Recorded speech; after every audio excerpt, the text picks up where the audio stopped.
Bismillahirrahmanirrahim. Assalamualaikum warahmatullahi wabarakatuh. Alhamdulillahilladzi arsala rasulahu bil huda wa dinil haqq liyudhhirahu 'alad dini kullih wa kafa billahi shahida. Asyhadu an la ilaha illallah wahdahu la syarikalah wa asyhadu anna sayyidana wa maulana Muhammadan abduhu wa rasuluh la nabiyya ba'dah. Allahumma salli wa sallim wa barik ala sayyidina Muhammadin wa ala alihi wa ashabihi wa man tabi'ahum bi ihsanin ila yaumiddin. Rabbi shrah li sadri wa yassir li amri wa hlul 'uqdatam min lisani yafqahu qawli. Subhanaka la ilma lana illa ma 'allamtana innaka antal alimul hakim wa la haula wa la quwwata illa billahil aliyil azim. Amma ba'd. Hadirin jamaah, bapak-bapak sekalian yang dimuliakan Allah, alhamdulillah, puji dan syukur kita senantiasa panjatkan kehadirat Allah Subhanahu wa taala yang telah memberikan limpahan nikmat kepada kita sehingga kita bisa berhadir di majelis ini. Dan mudah-mudahan kehadiran kita ini dicatat oleh Allah sebagai amal yang soleh. Amin. Yang mudah-mudahan menjadikan sarana, menjadi wasilah kita juga dikumpulkan di surganya kelak. Amin ya rabbal alamin. Amin. Salawat serta salam semoga senantiasa tercurahkan kepada junjungan kita Rasulullah Muhammad Sallallahu Alaihi Wasallam beserta seluruh keluarga beliau, para sahabat-sahabat beliau, para tabi'in, para tabi'ut tabi'in, dan orang-orang yang senantiasa istiqomah untuk mendakwahkan Islam ila yaumil akhir. Dan mudah-mudahan kita termasuk orang-orang yang tergolong mau dan mampu mendakwahkan Islam. Baik, pada malam hari ini melanjutkan tema sirah, kajian sirah nabawiyah, yakni kita masih memakai rujukan kitab Ar-Rahiqum Makhdum karya Syekh Sofiur Rahman Al-Mubarakfuri, di mana pada malam hari ini kita akan membahas tentang upaya thalabun nusrah yang dilakukan oleh Rasulullah Sallallahu Alaihi Wasallam. Sebagaimana kita tahu, hadirin sekalian, pada pertemuan yang lalu kita telah membahas di tahun ke-10 Rasulullah mengalami apa yang kemudian disebut dengan Amul Huzni, ya, tahun kesedihan, ya, atau tahun duka cita. Kenapa? Ya karena pada tahun itu dua orang yang menjadi penopang dakwah, ya, yakni Abu Thalib yang senantiasa membela Rasulullah meskipun sampai akhir hayat beliau, ya, sampai akhir hayat Abu Thalib itu belum bisa masuk Islam, tetapi paling tidak itu mampu meredam kemarahan orang-orang kafir Quraisy. Yang kedua adalah Khadijah. Khadijah ini adalah seorang istri yang pertama dan utama, yang dimana selama Rasulullah SAW beristri dengan Khadijah tidak pernah terpikir menambah istri. Ya, saking cukup gitu. Kalau bahasanya Haji Dhani itu yakfi, dikit-dikit yakfi gitu. Maksudnya cukup, Pak. Merasa cukup dengan keberadaan istri yang bernama Khadijah ini. Beliaulah yang ketika Rasulullah itu mendapatkan keraguan-raguan, beliau yang menguatkan. Ya, Khadijah lah orang yang senantiasa menghibur Rasulullah. Khadijah juga lah yang menopang ya dakwah Rasulullah dengan harta yang dimilikinya. Beliau terkenal sebagai seorang wanita kaya raya, ya. Dan beliau all out gitu, totalitas ya itu ya. Totalitas itu sebagai seorang istri itu membela Rasulullah SAW karena beliau sadar, beliau yakin bahwa suaminya ini adalah memang utusan Allah. Sehingga membela Rasulullah sebenarnya itu adalah dalam rangka mencintai Allah, dan itu tentu yang diinginkan oleh setiap manusia. Nah, melanjutkan itu ya, bahwa para ulama kemudian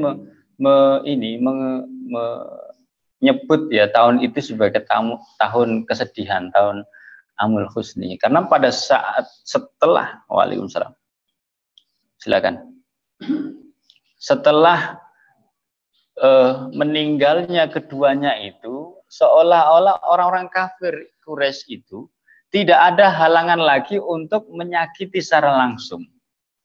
Ya, bukan hanya mungkin dalam bentuk persekusi gitu, tetapi ancaman pembunuhan secara langsung. Nah, ini yang kemudian Rasulullah SAW sebagai seorang nabi yang mempunyai sifat fatonah. Apa fatonah itu? Cerdas itu. Ya, maka beliau berpikir bahwa mendakwahi orang-orang kafir Quraisy yang ada di Mekah kayak mau mendakwahi batu. Tidak bisa lagi itu dirubah mereka ini. Ya. Sehingga beliau kemudian berpikir harus mencari tempat alternatif untuk mendakwahkan Islam ini. Ya. Dan di saat itu kemudian beliau harus mencari pertolongan. Karena di tanah kelahirannya sendiri beliau tidak didukung. Mencari pertolongan kemana? Keluar. Tentu yang ada di luar kota Mekah itu masih ada sangkut pautnya, masih ada kaitannya keluarga dengan beliau yang mana beliau orang Makkah. Ya, maka kemudian dipilihlah Taif sebagai pilihan yang pertama, diprioritaskan oleh Rasulullah untuk beliau dakwahi. Nah, upaya-upaya dari Taif dan kemudian ke kabilah-kabilah lain inilah yang kemudian para ulama menyebutnya dengan istilah tolabun nusroh. Tolab itu menuntut, nusroh itu pertolongan, mencari pertolongan. Tolabul ilmi faridatun. Menuntut ilmu itu adalah fardu. Jadi menuntut ya, atau mencari pertolongan. Kemana? Keluar kota Mekah. Sehingga malam hari ini kita akan mengangkat tema melakukan upaya tolabun nusroh. Ya, di mana ini dilakukan oleh Rasulullah SAW. Hadirin sekalian yang dimuliakan Allah, kita tahu ya ketika kita membaca ya sirah nabawiyah, sejarah tentang perjalanan dakwah Rasul, ya bahkan perjalanan hidup Rasulullah itu sendiri yang kemudian para ulama itu membukukan di dalam sebuah kitab mereka, namanya kitab Sirah Nabawiyah. Kalau Sirah Nabawiyah memang khusus membahas tentang perjalanan dakwah. Nanti ada Syama'il Al-Muhammadiyah. Ada kitab Syama'il, ya. Syama'il Al-Muhammadiyah itu bukan kitabnya Muhammadiyah. Kok Muhammadiyah sih gitu? Itu kitab, kalau disebut kitab Syama'il itu maksudnya membahas sisi pribadi Rasul. Ya, bagaimana fisiknya Rasul, ya, bagaimana kemudian rambutnya Rasul, bagaimana Rasul itu kemudian mempunyai cap kenabian dan lain sebagainya. Nah, itu ada di dalam kitab Syama'il, ya. Nanti ada lagi kitab yang membahas tentang Rasul, namanya Al-Ghazi atau Al-Ghazwah gitu. Nanti berbicara tentang perang-perang saja gitu, ya. Nah, di dalam kitab-kitab sirah itu para ulama kemudian menyimpulkan dakwah Rasul itu ternyata itu terbagi menjadi 3 tahap atau 3 marhalah. Yang pertama adalah marhalah tasqif, yang kedua adalah marhalah tafa'ul ma'al ummah, dan yang ketiga adalah marhalah istilamul hukmi, Ya, ini adalah metode, ya, metode dakwah yang diajarkan oleh Rasulullah dan tentu ini dicontohkan oleh Rasulullah untuk kita. Sehingga ketika dakwah itu melenceng dari jalur seperti ini, ya, maka boleh dikata itu bukan dakwah yang mengikuti, ya, teladan Rasul. Padahal kita ini kan diperintahkan untuk meneladani Rasul, ya, menjadikan Rasul itu sebagai teladan bagi kehidupan kita. Dalam hal apa? Dalam semua hal. Ya, jangan hanya dalam satu aspek saja. Misalnya sholat itu, shollu kama ra'aitumuni usolli. Sholatlah kalian sebagaimana aku sholat. Iya, kita harus ikut Rasulullah. Tetapi bukan hanya sholat saja yang harus kita ikuti. Ya, puasa kita ikut Rasulullah. Ya, haji kita caranya ikut Rasulullah. Ya, termasuk bagaimana kita mendakwahkan Islam ini harus mengikuti Rasulullah. Rasulullah itu hidup di zaman seperti apa, yang kemudian dengan keberadaan Rasul itu mampu merubah keadaan dunia hingga saat ini kita mengenal Islam ini jelas ada sesuatu yang luar biasa. Masyarakat yang dikenal sebagai masyarakat jahiliyah itu bisa dirubah oleh Rasulullah. Banyak orang kafir itu meskipun dia kafir tetap mengakui Nabi Muhammad itu adalah, ya, tokoh nomor satu berpengaruh di dunia. Orang kafir yang bilang begitu. Karena orang kafir yang namanya Michael Hart ini tidak menemukan sosok selain Nabi yang bisa membandingi. Ya, misalnya mau mengangkat Isa itu lebih baik dari Rasulullah, itu nggak bisa. Kenapa? Nabi Isa nggak nikah. Gitu. Ya, mau mengangkat Nabi Isa itu misalnya lebih baik daripada Rasulullah. Ya, Rasulullah itu dagang seperti manusia pada umumnya, sementara Isa tidak. Ya. Dan hal-hal yang lain termasuk Nabi Muhammad itu ternyata adalah seorang pemimpin negara, sementara Nabi Isa tidak. Sehingga meskipun di Eropa itu, ya, dia termasuk orang yang paling banyak pengikutnya daripada Nabi Muhammad, tetap saja dia tidak bisa diangkat bisa melebihi Nabi Muhammad.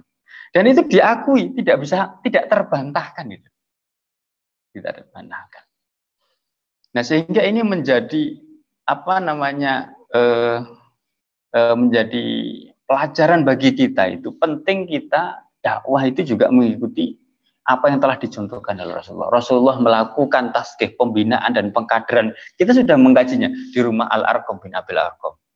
Ya, kurang lebih 3 tahun beliau di sana membina para sahabat, mengajak mereka itu mengajari para sahabat itu sholat, mengajari tafakur, mengajari agar yakin bahwa apa yang beliau bawa itu adalah satu kebenaran. Ya, kemudian tidak cukup dengan itu, beliau kemudian mendorong untuk bergerak keluar, menyampaikan apa yang beliau bawa. Sehingga sampai-sampai Ibnu Mas'ud itu dipukuli. Ya, gara-gara hanya membaca ayat Al-Quran yang baru datang itu di depan orang-orang kafir. Ya, di depan orang-orang kafir itu. Waktu itu ketika Al-Kafirun datang itu nggak ada orang tersinggung, Bang. Gitu. Kenapa saya disebut sebagai kafir gitu? Nggak apa-apa itu. Abu Jahal itu nggak apa-apa dikatakan kafir itu. Yang nggak seneng itu kan sesembahan-sesembahannya itu. Kalau statusnya dia sebagai kafir nggak apa-apa. Anehnya sekarang yang ngakunya Islam, kita ini membaca surat Al-Kafirun ada yang tersinggung. Agak lucu ini ya. Dan yang ketiga adalah istilahul hukmi, di mana ketika interaksi itu sudah semakin kuat, ketika umat Islam atau orang yang mendakwahkan Islam ini sudah mendapatkan banyak dukungan, khususnya ahlul quwwah, maka terjadilah penerimaan kekuasaan. Insya Allah itu akan terjadi. Nah, bagaimana dengan Thalabun Nusroh?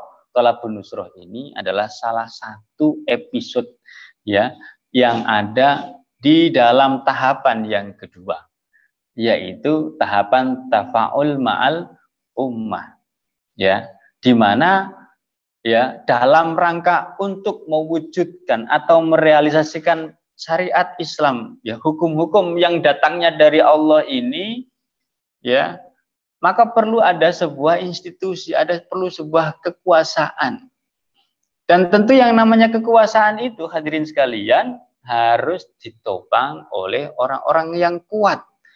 Ya, dalam hal ini adalah militer. Maka thalabun nusrah ini adalah satu tahapan yang paling penting dan menentukan. Dalam tahapan yang kedua, sehingga nantinya secara alamiah, ya, Allah memberikan pertolongan di mana umat Islam, dan kalau kita saksikan di masa Rasulullah, kemudian diberikan pertolongan. Ya, kebetulan yang memberikan pertolongan waktu itu tidak termasuk target utama, gitu. Nanti kita akan ceritakan itu. Nah, thalabun nusrah sendiri itu, hadirin sekalian, itu merupakan bagian terpenting yang boleh dikata ini adalah wajib. Ya, hukumnya wajib. Karena apa? Karena pada saat Rasulullah itu melakukan aktivitas ini, beliau tidak pernah berpaling. Ya, beliau tidak istirahat, beliau tidak mengganti dengan aktivitas yang lain. Beliau mencukupkan, pokoknya harus ada yang bisa membackup dakwah ini, dan tanpa syarat. Karena ketika ada yang memberikan syarat, misalnya nanti kamu saya angkat sebagai pemimpin, tapi nanti diwariskan ke kami, itu pun tidak diterima oleh Rasul. Ada yang menawarkan, kami mau mendukung kamu, ya, tetapi nanti kalau kami masuk Islam, tolong sebagian dimaklumi, gitu. Ya, kadang-kadang sholat, kadang-kadang enggak, gitu. Ya, tolong itu, oh enggak bisa, Kata Rasulullah, itu yang namanya syariat Islam itu ya harga mati, gitu. Itu bahasanya orang sekarang, ya. Ya, bagi Rasulullah syariat Islam itu harga mati, tidak bisa ditawar, termasuk ketika beliau itu di backup dengan orang-orang yang mempunyai kekuatan itu, beliau tidak mensyaratkan bahwa itu nanti akan diberikan kembali kepada mereka. Nah, tujuan dari thalabun nusrah itu apa, hadirin sekalian? Tujuannya hanya dua, ya. Yang pertama adalah thalabul himayah, dalam rangka untuk mencari perlindungan, ya. Dan ini penting, Rasulullah juga akhirnya itu mendapatkan perlindungan, gitu, ya. Walaupun sudah nggak ada lagi perlindungan setelah Abu Thalib dan Khadijah itu dipanggil oleh Allah, tapi dapat juga, gitu. Dalam konteks hari ini ya juga tentu penting, ya, gitu. Ketika ada seorang ustadz yang dipersekusi, ya, mempunyai kenalan dengan orang yang berpengaruh, itu penting, ya. Karena apa? Termasuk memberikan himayah, perlindungan, gitu. Yang kedua, ya, tujuan dari thalabun nusrah ini adalah mengantarkan Rasulullah untuk meraih pertolongan dengan dukungan ahlul quwwah. Kalau sekarang mungkin levelnya kayak militer, gitu. Ya, di mana mereka memberikan penyerahan kekuasaan yang kemudian dilanjutkan penerapan hukum, ya, hukum-hukum Allah. Nah, hadirin sekalian, siapa aja pada zaman Nabi itu yang ditawari, kabilah-kabilah mana saja yang ditawari? Yang pertama adalah Bani Tsaqif yang ada di Thaif, yang kedua adalah Bani Kalb, yang ketiga Bani Hanifah, dan yang keempat Bani Amir bin Sa'sa'ah. Nanti kita akan ceritakan satu persatu. Di sini kok tidak ada suku Aus dan Khazraj yang ada di Yathrib? Tidak ada, ya. Karena memang tidak didatangi oleh Rasulullah sendiri, ya. Tetapi Rasulullah firasat kuat bahwa di situ memungkinkan, gitu.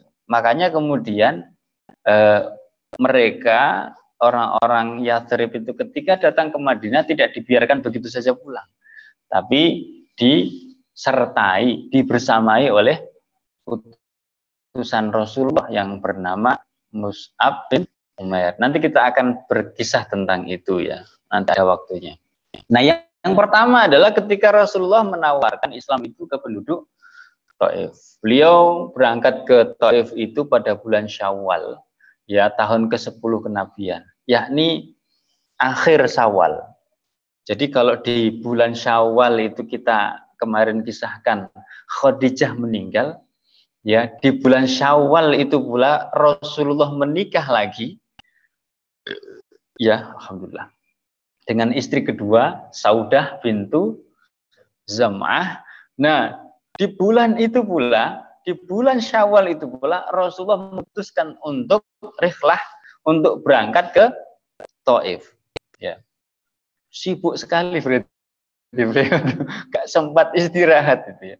Makanya betul itu. Ketika setelah menerima wahyu itu beliau katakan la rohata ya ba'dal yaum, tidak ada istirahat itu setelah hari ini itu. Sehingga kita lihat betapa tidak ada waktu yang santai gitu, ya. Sampai maunjun gitu kan. Orang maunjun itu memang waktunya santai betul, ya. Karena apa? Harus nunggu. Gak bisa dipaksa, ikan itu makan kan, harus ditunggu. Jadi nggak ada waktu santai. Beliau sibuk dengan kesibukan dakwah. 1 bulan itu loh, full dengan kegiatan itu, ya. Dan ke Taif itu enggak apa namanya, enggak dekat. Itu ternyata Taif itu jaraknya 60 mil, hadirin sekalian. 60 mil. Mil itu kan kalau satuan yang biasa dipakai di laut, ya. Ya 1,6 ya, 1,5 atau 1,6. Ya kalau perkiraan ya 70 sampai 80 kilo lah. Kintab, Pak.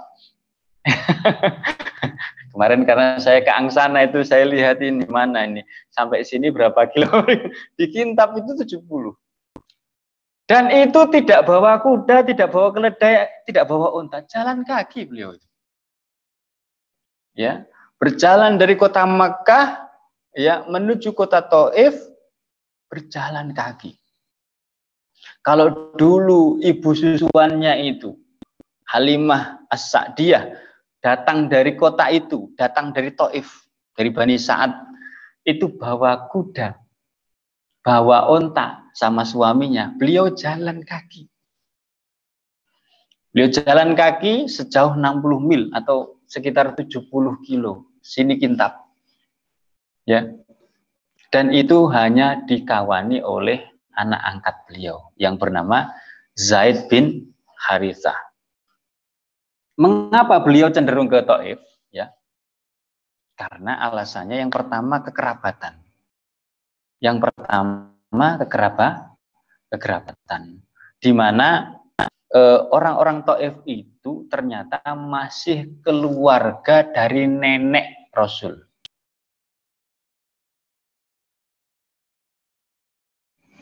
Dari jalur ibu. Di samping itu, pada saat Rasulullah masih balita itu diasuh atau disusui oleh Halimah As-Sa'diyah tadi yang berasal dari situ. Jadi punya kenangan di kota itu. Harapannya karena beliau pernah tinggal di situ, dikenal juga dulu itu bermain-main di Taif, ya, orang-orang Sakif, kan logikanya diterima gitu. Keluarga sendiri. Apalagi masih termasuk orang Arab juga gitu. Nggak seperti kita misalnya dengan Papua gitu kan. Itu kan mungkin dari rumpun yang berbeda. Ini enggak. Ya, itu masih. Jadi orang-orang suku Quraisy itu menyebar tidak hanya di Hijaz termasuk juga di Taif. Artinya mereka ini orang-orang Arab yang masih sama dengan Rasulullah. Sama-sama Quraisynya gitu. Harapannya apa? Ya diterima gitu. Apa yang terjadi? Ternyata tidak seindah yang diimpikan oleh Rasulullah SAW. Sehingga ini menjadi tantangan tersendiri. Nanti kita ada kisahnya. Termasuk juga bukan hanya faktor kekerabatan. Kenapa Rasulullah ini memilih Taif atau memprioritaskan Taif itu sebagai tempat yang pertama yang dipilih oleh Rasulullah untuk menopang dakwah? Ternyata karena ada faktor ekonomi. di sana. Di mana Taif itu mirip-mirip Madinah. Ya. Taif itu bukan tempat yang gersang. Taif itu tempat di mana banyak pertanian di sana. Ya, sehingga apa? Sehingga ini nantinya kalaulah misalnya nanti itu orang-orang Taif itu menerima dakwah, mau menopang dakwah, mau mendukung dakwah, maka faktor ekonomi ini penting. Ya. Bagaimana bisa negara itu bisa berkembang cepat itu kalau ekonominya macet, ya. Dan tentu ekonomi yang pertama itu adalah ekonomi yang diproduksi di dalam negeri, tidak mengandalkan dari luar. Kan ada itu. Ya, mendapatkan penghasilan dari luar itu. Ya, mendapatkan pangan dari luar itu kan ada. Nah, itu kalau misalnya pas di stop itu dari luar kan bahaya juga. Sebagaimana negara-negara Eropa Barat hari ini kan. Energinya bergantung kepada Rusia. Akhirnya Rusia menyetop gitu, kemudian Arab Saudi membatasi produksi minyak gitu. Akhirnya kelabakan mereka. Nah, faktor yang utama, faktor di ekonomi ini yang menjadi pandangan Rasulullah. Sehingga beliau tidak hanya berpikir mencari pertolongan, tetapi pertolongan yang memang layak untuk menolong. Ya, karena pertama kekerabatan, kemudian termasuk wilayah yang luas, ya nomor 2 setelah Hijaz, ya kemudian faktor ekonominya itu, di mana pertanian di sana termasuk berkembang, termasuk kampung yang subur gitu. Ya, untuk bisa membuat senjata, untuk bisa membangun infrastruktur tentu kan perlu ekonomi yang kokoh, mampu menopang. Termasuk ya jangan sampai rakyat itu kelaparan gitu. Ya. Sehingga faktor yang kedua, faktor ekonomi ini dipandang dan yang tidak kalah penting adalah faktor ketiga, strategis. Taif itu adalah wilayah yang paling tinggi di Hijaz. Ya. Di mana kalau wilayah yang tinggi itu memungkinkan penduduknya itu mampu bertahan. Ya. Kalau musuh datang kan paling dari bawah, tinggal manahi ciu-ciu. Ya. Kita ingat bagaimana Konstantinopel itu begitu sulit ditaklukkan. Sampai-sampai Rasulullah memberikan pujian, siapapun penguasa yang mampu menaklukkan kota Konstantin, dialah sebaik-baik penguasa. Ya. Latuf tahannal Konstantiniyah wala ni'mal amiruha wala ni'mal jais dzalikal jais. Itu karena apa? Bentengnya lapis 3. Yang paling atas itu pasukan baru nongol gitu langsung ciu, mati. Ya, karena tempat yang tinggi itu memungkinkan untuk kuat bertahan. Termasuk juga Taif itu ternyata dikelilingi oleh pegunungan, tebing-tebing. Di mana kalau misalnya itu dijadikan sebagai benteng, itu adalah benteng alami yang sangat kokoh gitu, nggak perlu membuat. Nah, ini yang menjadi pandangan karena Rasulullah SAW itu tidak hanya seorang pemimpin agama, yakni utusan Allah, tapi beliau ini juga seorang pemimpin negara yang nantinya harus memimpin rakyat mengurusi urusan umum, bukan hanya urusan agama. Maka itu termasuk yang dipikirkan. Itulah mengapa Taif kemudian menjadi prioritas gitu. Nah, kalau yang ini nggak ada di Rahiqum Maktub, ini ngutip di kitab yang lain. Jadi ada 3 faktor yang menjadikan Rasulullah itu kenapa memilih Taif itu sebagai pilihan utama. Tadi kekerabatan, yang kedua ekonomi, yang ketiga adalah tempat yang strategis itu.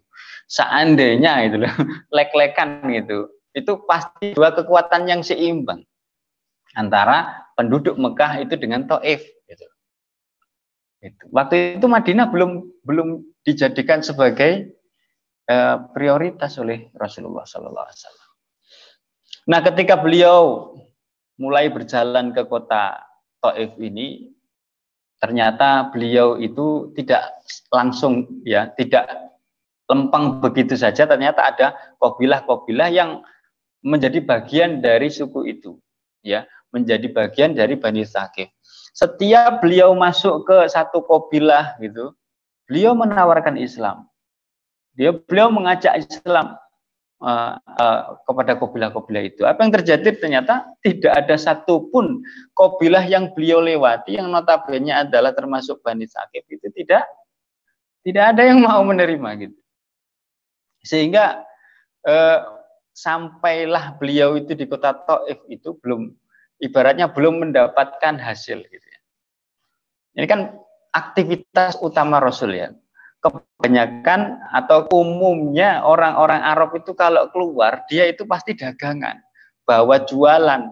Ya namanya orang jualan itu kan pengen dapat hasil. Nah ini enggak, beliau menawarkan sesuatu yang lain berupa apa? Ajaran baru. Ya. Yang membawa kebahagiaan kalau mau mengambilnya. Ternyata apa? Mungkin karena di apa namanya diukur dari untung rugi akhirnya ngapain juga gitu kan. Ya. Padahal sudah tahu, sudah mendengar gitu. Ya. Tapi tidak mau. Nah, ketika beliau sampai di kota Thaif ya, karena beliau ini punya keluarga di sana, maka yang didatangi pertama adalah keluarganya, yakni 3 putra dari Amr bin Umair Ats-Tsaqafi. Ya, di antaranya adalah Abdu Yalil, ya, ada yang mengatakan Jalil, Abdu Jalil gitu. Ya, yang aslinya adalah Kinanah namanya, kemudian Mas'ud atau Abu Kuhal dan Habib. Ketiga ini adalah orang pribumi lah ibaratnya, orang asli, orang Taif asli yang dijadikan sebagai pemuka-pemuka dari Bani Tsaqif ya. Nah, beliau itu sangat efektif ya mengontaknya itu. Jadi tidak satu persatu gitu. Karena keluarga dikumpulkan saja mereka ini dalam satu majelis. Ya, setelah dikumpulkan disampaikan, ditawari. Inilah Islam. Ya. Dan beliau sampaikan memang beliau adalah utusan Allah. Ya. Dan termasuk yang ketiga poinnya adalah meminta himayah tadi, minta perlindungan dari mereka.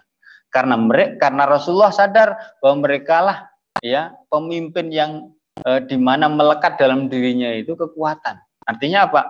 Orang-orang kabilah Arab itu biasa perang gitu. Ketika ditawar itu, maka secara otomatis tahu bahwa itu adalah siap untuk menanggung resiko apapun. Nah, apa yang diharapkan Rasul tentu adalah mereka menerima, ya.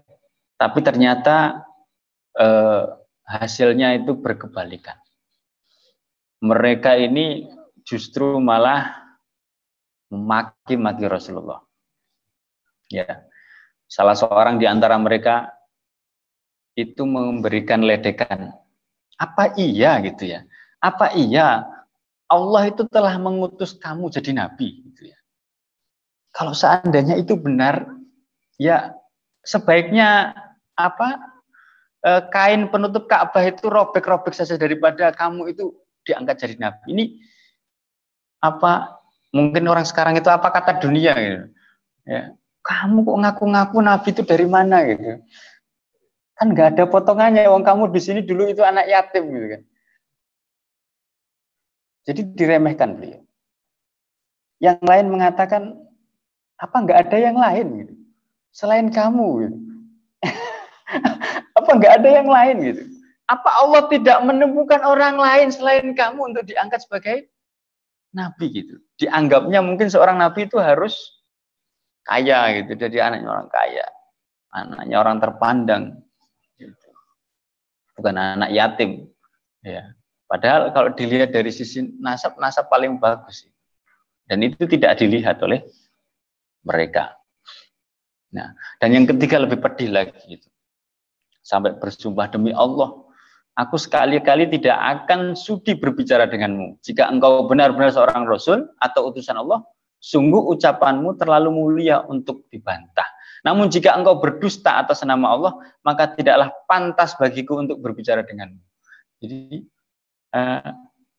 kayak apa ya, yang menganggap tidak berharga apa yang disampaikan oleh Rasulullah.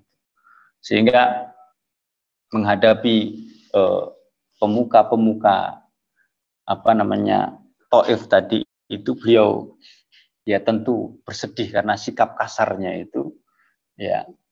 Tapi beliau kemudian tidak putus asa. Beliau berpesan ya dengan mengatakan, terserah, kan aku sudah menyampaikan bahwa ini adalah risalah dari Allah. Terserah kalian nggak mau menerima, tapi tolong apa yang kalian dengar ini kalian rahasiakan, jangan disampaikan ke orang lain. Nah, maksud Rasulullah itu meminta mereka untuk merahasiakan itu supaya masih diberikan kesempatan untuk mendakwahi yang lain gitu. Karena kalau disebarluaskan sudah habislah viral, ya kan? Ada orang dikatakan itu paling berbahaya, itu sudah apa kemarin itu radikal itu ya, daftar penceramah radikal, nggak diundang orang lagi kan? Nah, Rasulullah itu membatasi itu supaya apa? Supaya berhenti pada mereka dan supaya mereka masih menghormati bahwa ada ikatan kekerabatan tadi gitu. Betul saja mereka tidak ngomong gitu. Akhirnya apa? Rasulullah dengan penuh kesabaran mendakwahi orang-orang biasa, bukan tokoh-tokoh seperti yang tadi ketiga anak Amr bin Umair tadi, tetapi ke masyarakat biasa. Beliau datang door to door sampai ke pasar-pasar gitu, kayak menawarkan barang yang belum pernah ada itu, Bang. Gitu. Tapi apa yang terjadi? Sama, kondisinya sama gitu. Tidak ada yang tertarik. Padahal beliau itu di Taif itu ada sekitar setengah bulanan. Ada yang mengatakan 10 hari. Setengah bulan, 15 hari di sana itu nawarkan Islam, nggak ada yang mau. Ya, bahkan bukan nggak mau, bukan ditolak gitu. Beliau bahkan kemudian diusir oleh siapa? Oleh preman. Ternyata tokoh-tokoh tadi itu secara sembunyi-sembunyi menyuruh orang-orang suruhan yang memang diperintahkan untuk mengusir Rasulullah. Ya, dalam kitab yang lain disebutkan memang mereka itu orang-orang yang ya orang jahat gitu ya, biasa malak orang, biasa melakukan kejahatan kan udah enteng saja itu. Sehingga Rasulullah ibaratnya itu dikeroyok oleh preman-preman Taif, ya termasuk budak-budak itu dalam rangka untuk menyakiti. Apa yang menjadi tugas mereka? Ternyata menyakiti Rasulullah dengan melempari batu. Belum pernah orang-orang Mekah itu memberikan perlakuan seburuk itu. Padahal orang Mekah itu ya boleh dikata itu sudah sangat jengkel karena sehari-hari bersama Rasulullah. Ya, ajaran yang dibawa berbeda itu. Ini lebih parah lagi. Orang-orang Taif ini. Orang baru datang ditawari, orang baru kenal, langsung begitu saja mengusir, bahkan melempari dengan batu. Ya, sampai-sampai seluruh tubuhnya itu penuh dengan luka, termasuk ada satu batu yang cukup cadas itu yang kena pada kaki beliau sehingga sampai berdarah-darah. Ya, anak angkat beliau, ya, siapa namanya, Ibnu Harithah itu, Zaid bin Harithah itu juga berusaha untuk melindungi padahal masih kecil itu, sampai kepalanya itu penuh dengan luka. Akhirnya beliau lari, ya, lari keluar dari Taif dalam keadaan luka-luka, ya. Kemudian beliau bersembunyi di kebun dari Utbah dan Syaibah.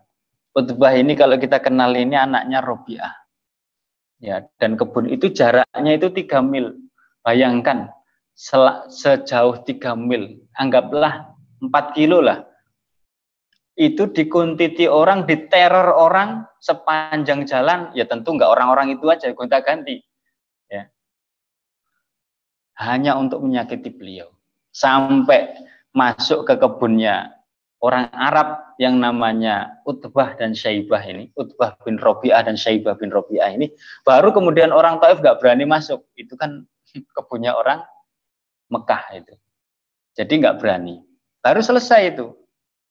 Nah, dengan tubuh penuh dengan luka, ya, kemudian Rasulullah itu ibaratnya ya sudah kayak nggak berdaya begitu. Dalam ketidakberdayaannya, beliau masih mendoakan orang-orang Taif.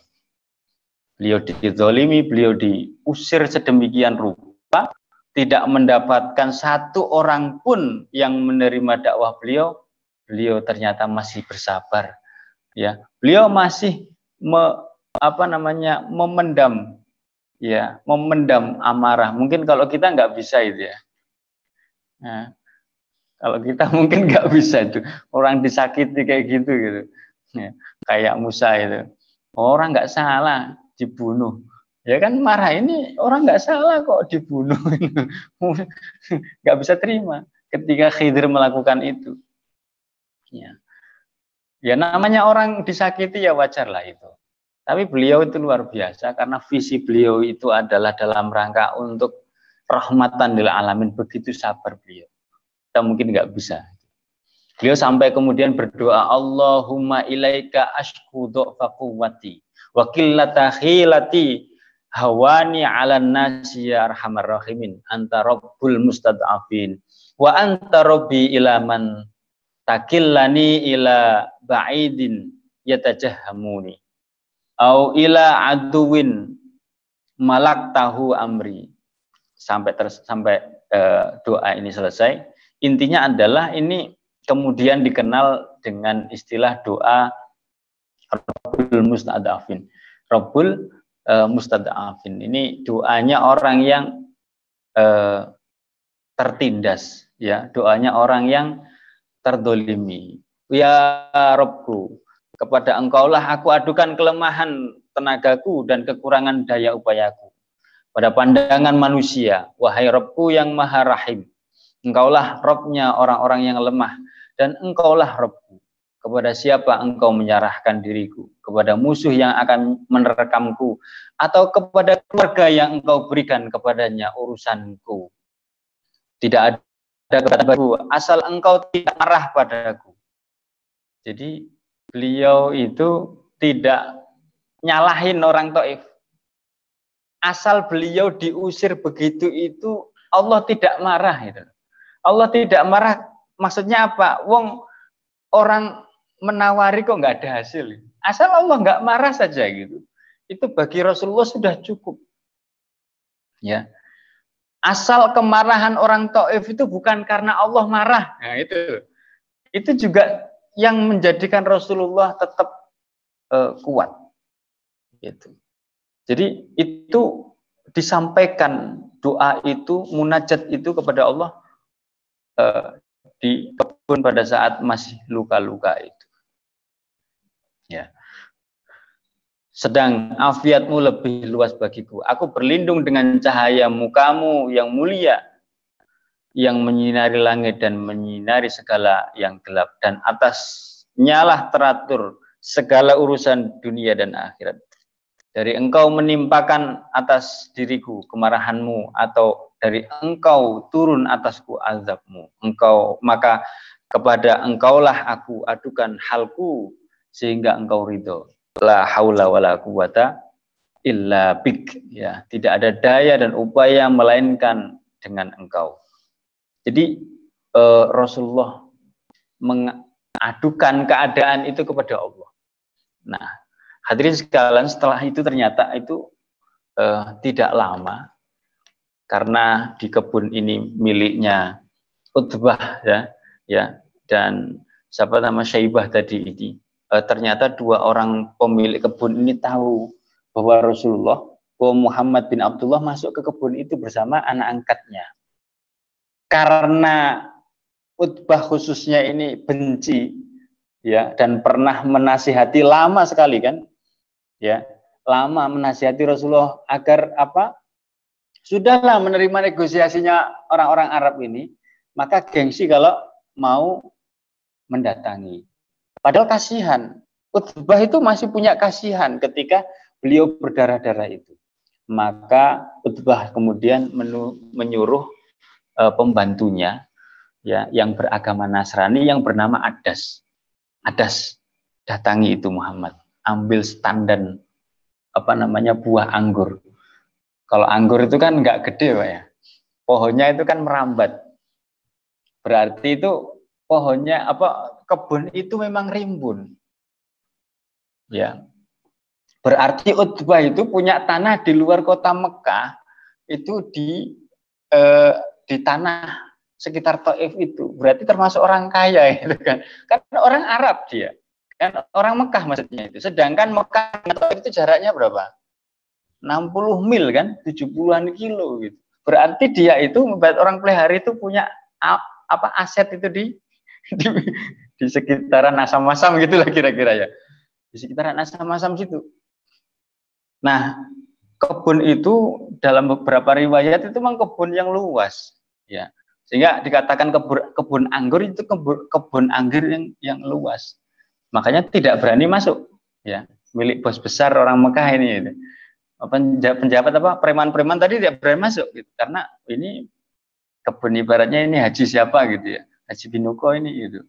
Orang terkenal dia dipelihara ini gitu. Nah, masuk situ dan tahu disuruh mengambilkan supaya menolong ya. Adas ini memberikan pertolongan kepada Rasulullah dan Zaid bin Haritsah. Adas pun ya kemudian membawakan anggur itu kepada Rasulullah dan disuruh untuk memakannya. Karena waktu itu nggak bawa air, ya cukup menolong lah. Habis kecelakaan kan biasanya dikasih air, ini habis kecelakaan dikasih buah. Ya, tapi apa yang terjadi di situ di luar dugaan. Pertolongan Allah datang pertama kali. Ketika Adas itu memberikan buah anggur itu, Rasulullah sebelum makan itu membaca Bismillahirrahmanirrahim. Sebagian riwayat mengatakan Bismillah. Makanya ada kelompok yang mengambil doa makan itu cuma Bismillah saja. Itu di riwayat itu ada berbeda-beda. Ada yang mengatakan Bismillahirrahmanirrahim. Ya, Syekh Safiur Rahman itu mengutip lengkap Bismillahirrahmanirrahim. Dalam kitab yang lain itu Bismillah saja. Jadi nggak usah kita polemikan. Ada yang mengatakan Bismillah, dia doa dengan Bismillah ya silakan. Ya yang seperti kita Bismillahirrahmanirrahim lebih baik kan gitu. Karena lengkap. Bismillahirrahmanirrahim. Maka dengan bacaan itu, bacaan yang begitu, itu kaget itu ada situ bacaan apa itu? Gitu. Bacaan apa itu? Kok baru dengar gitu? Nggak ada orang penduduk sini yang pernah baca kayak gitu. Nggak pernah itu. Maka Rasulullah balik bertanya, kamu ini namanya siapa? Namaku Adas. Terus kamu dari mana? Aku itu dari Ninawa. Gitu. Loh. Nah, kamu agamanya apa? Aku Kristen gitu, Nasrani. Bukannya Ninawa itu kan tempatnya saudaraku yang bernama Yunus bin Matta. Loh kok tahu gitu? Ternyata Adas ini walaupun seorang pembantu, seorang budak kok pembantu, budaknya dua orang anaknya Robiah tadi, itu ternyata dia itu termasuk yang paham dengan ajaran Nasrani. Buktinya apa? Buktinya dia tahu betul sejarah atau kisah tentang Nabi Yunus. Nabi Yunus itu kan jauh ya kisahnya itu. Kalau kita itu mungkin zamannya itu kayak Wali Songo. Kita kan nggak tahu. Ande toh kita ini keturunan salah satu Wali Songo pun nggak tahu kan gitu. Nah itu tahu, Adas itu tahu. Sedangkan zaman Nabi Yunus dengan Rasulullah itu berabad-abad. Ya. Berarti mempelajari sejarah, mempelajari ajaran Nasrani itu dengan baik sehingga kenal. Maka bertanya, loh apa yang Anda ketahui tentang Yunus ibnu Matta? Gitu. Loh, dia itu kan seorang nabi, ya. Aku juga seorang nabi, kata Rasulullah seperti itu. Maka dengan jawaban itu pasti ini bukan orang sembarangan, ini pasti nabi betul gitu. Karena tahu sejarah nabi. Karena Rasulullah mengatakan itu saudaraku gitu. Maka dengan jawaban-jawaban yang disampaikan oleh Rasulullah itu Adas kemudian dapat hidayah. Dia masuk Islam. Ini kan pertama ini ya, mendapatkan kabar gembira yang tidak disangka-sangka. Ya walaupun satu, tapi satu kan harus disyukuri kan. Ya, satu nggak disyukuri, nggak ditambah nanti. Ya, satu. Ya, maka ketika dua orang juragannya tahu ini bahaya, ini pasti ada apa-apa, pasti ada sih sudah terpengaruh oleh Muhammad ini. Begitu ada datang itu ditanya, ngapain aja kamu ngobrol sama Muhammad tadi? Gitu. Emang kenapa bos? Emang kenapa gitu? Enggak, pasti kamu terpengaruh itu. Gitu. Maka dijawab oleh Adas, ini contoh orang yang teguh pendirian, yang nggak peduli dia posisinya di bawah. Gitu. Wahai tuan-tuanku, ya Anda harus tahu bahwa di muka bumi ini nggak ada orang yang lebih baik daripada dia. Mungkin dia di kaum kamu itu nggak baik lah, gitu ya. Tapi bagiku orang seperti itu adalah orang yang istimewa karena tidak ada orang yang bisa, tidak ada orang yang ucapannya sebaik itu. Gitu. Karena orang yang masuk Islam itu biasanya dibacakan Al-Quran. Maka waduh sudah kacau ini ya. Luput ini, celaka kamu ini ya. Bukannya agama kamu itu lebih baik daripada agama dia. Enggak. Nah itu orang yang mendahulukan akal daripada bako itu. Luar biasa. Dan ini yang mungkin kabar pertama ya bagi Rasulullah ya setelah beliau terusir dari Taif. Maka setelah istirahat cukup ya di kebunnya dua anak Robi'ah tadi, kemudian Rasulullah berjalan ya keluar dari kebun itu dan tentu menuju ke kota Mekah. Nah, di tengah perjalanan ternyata di sebuah tempat yang namanya Qarnuf Ats-Tsalib itu malaikat Jibril itu menampakkan diri dan bersama dengan malaikat-malaikat yang lain yang menjadi penjaga penjaga gunung ya. Nah, malaikat Jibril itu menawari. Nah, ini ada cerita yang sering disampaikan ke kita. Jadi malaikat Jibril menyampaikan, aku ini bersama malaikat nih. Ya. Allah sudah tahu apa yang menjadi kesusahan, menjadi kesulitanmu gitu. Nah, sekarang ini ada malaikat. Malaikat ini sudah diperintahkan oleh Allah untuk mengikuti perintahmu. Terserah kamu mau apa, wahai Rasulullah. Jadi Rasulullah itu ditakar, maksudnya ditawari. Kalau seandainya mau, gimana kalau gunung dua, gunung Kubes itu, ya, sama gunung Al-Ahmar yang mengapit orang-orang Taif itu, gimana kalau kemudian ditimpakan aja ke mereka gitu. Maka Rasulullah menolak, tidak. Ya, bahkan Rasulullah SAW di ujung hadis itu mengatakan, ya, arju ayyukhrijallahu min aslabihin may ya'budullaha wahdahu la yusyriku bihi syai'a. Ya, Rasulullah menolak ketika ditawari, gimana kalau misalnya gunung-gunung ini kita timpakan kepada mereka aja sebagaimana kaum Nabi Soleh. Tidak, jangan. Ya. Karena aku berharap supaya Allah melahirkan dari anak keturunan mereka itu orang yang beribadah kepada Allah semata, tidak mempersekutukannya dengan apapun juga. Jadi ini luar biasa loh. Ya. Sudah disakiti, sudah diusir, ya sampai berdarah-darah pun beliau tidak, ya sekalian ya. Dikasih kesempatan malaikat ya, kapan lagi itu? Tapi beliau mendoakan, ya justru beliau mendoakan. Ya, ini yang di luar kebiasaan. Ya kita ini seperapat aja kayak gitu sabarnya udah bagus. Ya, ya. Tapi itu kan kalau kita pahami itu kan kodoknya ya, kodok yang datang ini memang harus sabar gitu. Mudah-mudahan kita termasuk orang-orang yang bisa ya bersabar dalam semua hal yang tidak menyenangkan yang datang kepada kita. Karena ya kadang-kadang karena perasaan itu yang dominan, akhirnya kita kurang bisa menerima. Ya termasuk kita mudah-mudahan bisa kunjungan ke Taif, kunjungan ke Mekah gitu kan.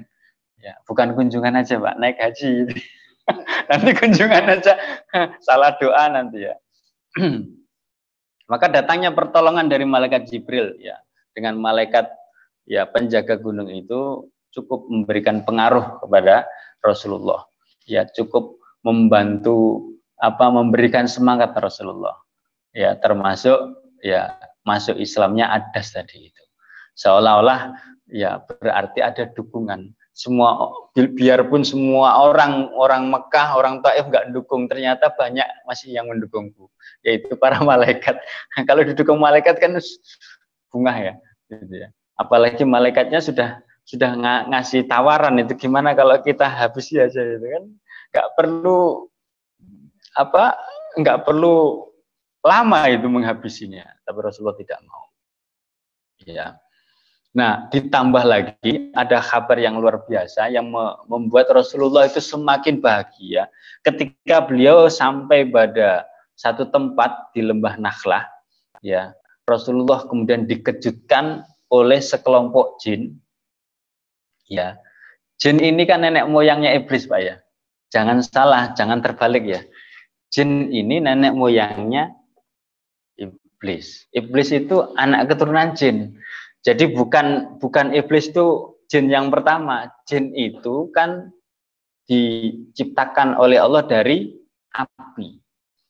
Dan iblis itu termasuk salah satu golongan jin. Jadi Allah menciptakan jin itu ya sebagai makhluk. Ya, sementara iblis itu sebagai individu yang bagian dari jin. Paham ya? Nah, itu. Jadi ya lebih dulu jin. Artinya jin itu ya ada yang bisa berpotensi untuk taat. Nah, di sebuah tempat yang namanya lembah Nakhla itu, Allah Subhanahu wa taala memerintahkan kepada sekelompok jin untuk belajar Islam kepada Rasulullah. Ya. Belajar Islam kepada Rasulullah. Dan memang mereka ini termasuk makhluk yang sedang mencari ya, menunggu datangnya utusan Allah. Tentu istimewa karena apa? Membawa kabar. Dan betul saja ketika Rasulullah sedang sholat subuh dan waktu itu yang dibaca surat Ar-Rahman, itu kan ada satu kalimah yang diulang-ulang. Fabi ayyi ala yurabbikuma tukadziban. Ya. Artinya apa? Maka nikmat Tuhan yang manakah yang kalian dustakan itu. Jadi ketika ketika jin-jin tadi, ada yang mengkabarkan jinnya itu ya dipimpin oleh 7 orang, ada yang mengatakan 9 orang. Ini ketika melewati lembah Nakhlah itu suruh berhenti. Memang Allah merintahkan untuk mereka melewati tempat itu. Untuk berhenti dan mendengarkan apa yang dibaca oleh Rasulullah. Ini istimewa ini. Maka setelah mereka mendengar itu, ya mereka kemudian di antara mereka yang alim, yang ulama itu kemudian meminta untuk diajari dan masuk Islam. Mereka ini di dalam sejarah disebut dengan jin nasibin. Sebenarnya bukan jin nasibin, ya, nasibain. Nasibain itu adalah istilah tempat itu di mana dua-duanya itu disebut dengan istilah nasib gitu. Bain kan dua nasib gitu. Jadi jin ini punya satu tempat tinggal itu yang berada di 2 tempat, ya istilahnya itu nasibain, bukan nasibin. Nasibain tempatnya itu antara Irak dan Syria. Ya, sekarang dijadikan kekuasaan ISIS itu banyak jinnya di sana. Hati-hati, jangan ikut-ikutan, itu di sana banyak jinnya. Jangan-jangan jin juga yang jadi pasukannya tuh. Nah, ini luar biasa. Jadi peristiwa-peristiwa tadi itu menjadikan bahagia Rasulullah, seolah-olah itu ada spirit itu, ada yang masih mendukung. Ya, ketika beliau menginginkan orang Taif itu untuk menerima dakwah beliau, itu kan dugaan beliau, keinginan beliau. Ya. Tapi ternyata apa? Kenyataannya itu berbeda. Karena kadang-kadang sesuatu yang disukai manusia itu belum tentu baik kok. Ya. Karena Allah itu bisa jadi itu memperlihatkan yang enak, ternyata nggak baik. Sebaliknya, yang nggak enak itu malah yang baik. Obat itu nggak enak, baik. Dikasih ujian itu nggak enak, tapi baik itu nanti. Bisa jadi. Karena apa? Dugaan manusia itu bisa jadi berkebalikan dengan apa yang diinginkan oleh Allah. Demikian juga itu. Rasulullah tentu menginginkan orang Taif bisa menerima dakwah lebih cepat. Ternyata apa? Ternyata tidak gitu. Yang justru lebih cepat itu malah jin, ya, orang-orang Arab. Jadi kenapa kemudian Allah itu memerintahkan jin itu, ya, jin nasibain tadi itu untuk masuk Islam, untuk belajar kepada Rasulullah, itu sebenarnya itu dalam rangka untuk mengejek balik gitu orang-orang Mekah gitu. Masa kalian sudah datang hidayah itu nggak segera menyambut? Mengejek juga orang Taif, masa kalian sudah didatangi sampai begitu jauh itu 70 kilo, tidak mau menerima. Jin ini malah datang. Jin yang berada di antara tempat yang berada di Irak dan Syria tadi itu datang ke Madinah dan belajar. Ketika ditanya kenapa orang jin itu ketika bertanya tentang satu kalimat fabi ayyi ala rabbikuma tukadziban, kenapa mereka itu langsung mengaminkan, ya Allah, iya kami meyakini bahwa memang nikmat yang engkau berikan itu sudah banyak gitu. Ya. Itu Rasulullah sampai mengajarkan betapa jin itu bisa bersyukur juga gitu. Maka kalau manusia itu tidak bisa bersyukur itu, manusia sudah diberikan apa? Bukan hanya kenikmatan dunia, tapi diberikan kenikmatan adanya nabi. Sementara jin itu tidak. Jin itu nabi ya manusia. Maka kalau kita ini manusia itu takut sama jin itu sebenarnya lucu gitu loh. Ya. Kenapa? Oh, kita itu dijadikan lebih mulia kok takut itu. Karena ada ulama itu yang mengatakan sangat aneh kalau ada manusia misalnya melewati tempat yang angker, kemudian dia takut. Padahal sebenarnya jinnya itu yang takut pada kita. Lah kok kita kok malah takut? Ya. Iya, jadi jinnya itu sebenarnya kalau ketemu kita itu yang takut.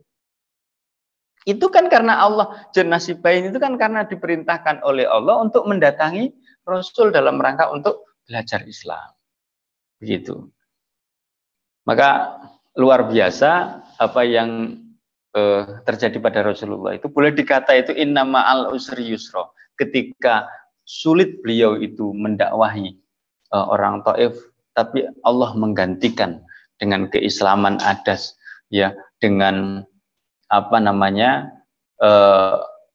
bantuan malaikat, ya, tawaran dari malaikat, kemudian juga termasuk masuk Islamnya para jin ini memberikan kabar gembira, seolah-olah Nabi ini sudah menang ini, gitu. Padahal itu kan semuanya gaib, ya. Yang dukung ini kan orang-orang gaib, tapi orang-orang gaib itu memberikan spirit kepada Rasulullah. Maka ketika Rasulullah itu memutuskan untuk kembali ke kota Mekah, Zaid bin Harithah itu sampai pernah berkata begini, meragukan gitu loh keputusan Rasul balik ke kota Mekah itu. Bagaimana mungkin engkau menemui orang-orang kafir Quraisy itu, sedangkan mereka itu telah mengusirmu, wahai Rasulullah, gitu.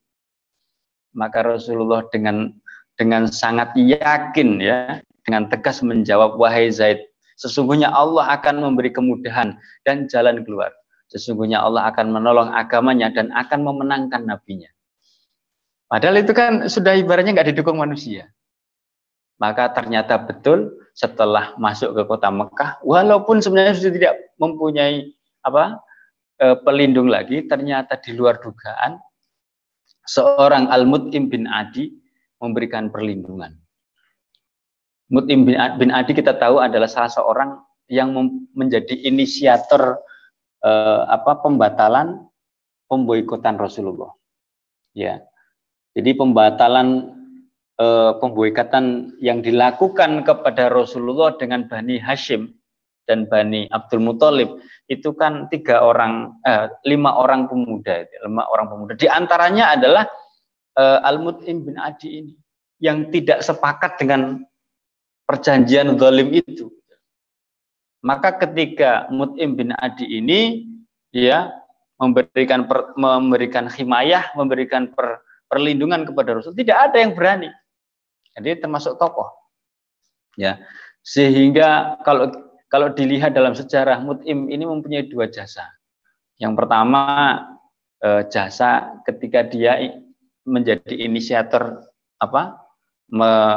merobek atau membatalkan perjanjian pemboikotan, dan yang kedua adalah dia termasuk orang yang ini memberikan himayah, perlindungan kepada Rasulullah. Ya, tentu kalau nggak ada perlindungan kan berarti ya layak untuk dibunuh oleh siapa saja.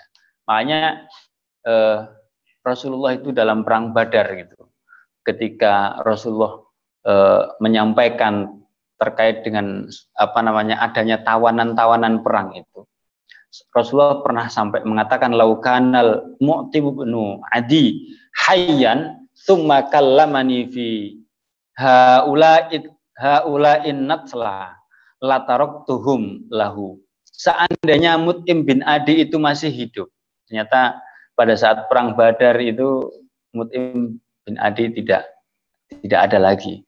Lalu dia, Mut'im tadi itu misalnya mengajakku berbicara tentang para korban yang mati ini. Ya, maksudnya agar Rasulullah membebaskan tawanan-tawanan perang Badar itu. Kata Rasulullah, ya, lataroktuhum lahu, maka tentu aku serahkan mereka kepadanya. Saking ada jasa. Artinya Rasulullah itu tidak lupa begitu saja gitu dengan Mut'im bin Adi. Ya, yang dua-dua peristiwa itu tentu adalah membantu dakwah Rasul. Ya, yaitu pembatalan pemboikotan dan pemberian perlindungan. Ya, nah ini termasuk bagian dari hasil thalabun nusrah juga yang dilakukan oleh Rasulullah. Seandainya beliau tidak beraktivitas begitu terus ya siapa yang kemudian ada yang respect, yang peduli. Ya, ini bagian yang tentu menjadi penting untuk kita ambil pelajaran, mengambil ibrah dari peristiwa ini. Hadirin sekalian yang dimuliakan Allah, sehingga banyak hal yang kita bisa ambil ya dari pelajaran rihlah dakwah ke Taif ini. Di antaranya adalah memprioritaskan Taif itu dalam rangka adalah menopang dakwah, di mana beliau akan menjadikan Islam itu sebagai tatanan kehidupan. Makanya perlu kekuatan ekonomi, kekuatan politik, ya, tempat yang strategis untuk membangun kekuatan itu. Taif menjadi pilihan utama. Kemudian Rasulullah tidak sebagai seorang nabi yang diutus sebagai rahmatan lil alamin, tidak begitu saja membalas kezaliman itu dengan kezaliman serupa. Beliau dengan sabar bahkan mendoakan, kalaulah orang tuanya zalim kepadaku, mudah-mudahan anaknya nanti itu yang memberikan pertolongan kepada agama ini, menjadi orang-orang yang taat kepada Allah, mau memperjuangkan agama ini. Luar biasa.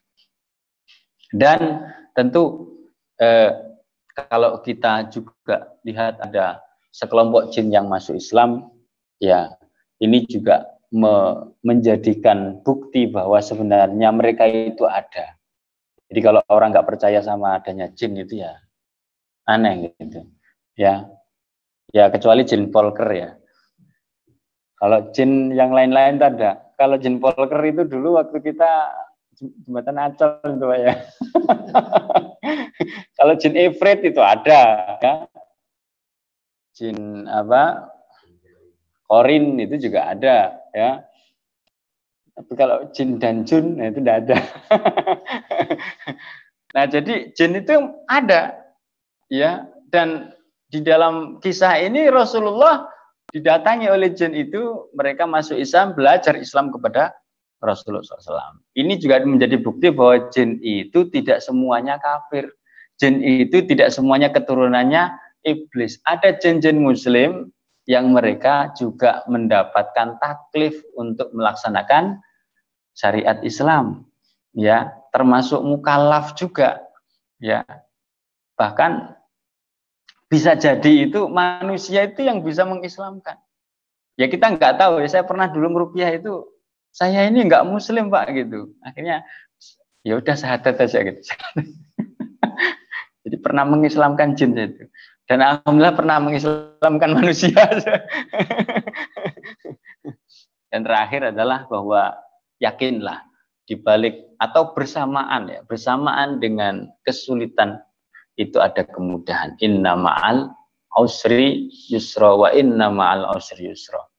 Ya, ini yang barangkali bisa kita ambil pelajarannya. Dan tentu Rasulullah itu adalah contoh terbaik dalam kehidupan kita. Itu kalau tidak mencontoh Rasulullah, terus kita itu mau mencontoh siapa coba? Ya, kalau nggak mencontoh Rasulullah, pasti kita itu mencontoh para artis itu, ya, atau para politisi. Naudzubillah kalau politisi yang hidungnya itu dikasih tindik sama anting, ya, masa kayak gitu ya. Naudzubillah min dzalik. Gitu. Makanya orang yang nanti dikumpulkan di akhirat itu adalah bersama dengan yang dicintai. Almar'u ma'a man ahabba. Orang itu nanti di akhirat dikumpulkan dengan orang yang dicintai. Kalau kita mencintai Rasulullah, insya Allah dikumpulkan sama Rasul, jadi tetangganya Rasul. Tapi kalau mencintai orang yang tindikan di hidung, ya berdoa saja mudah-mudahan dia itu masuk surga. Tapi kayaknya orang yang aneh-aneh begitu itu nggak tahu deh itu. Allah alam bisawab. Ya, mungkin ini yang bisa saya sampaikan. Ya, barangkali ada yang mau didiskusikan, silahkan. Ya, saya cukupkan dulu. Assalamualaikum warahmatullahi wabarakatuh. Waalaikumsalam.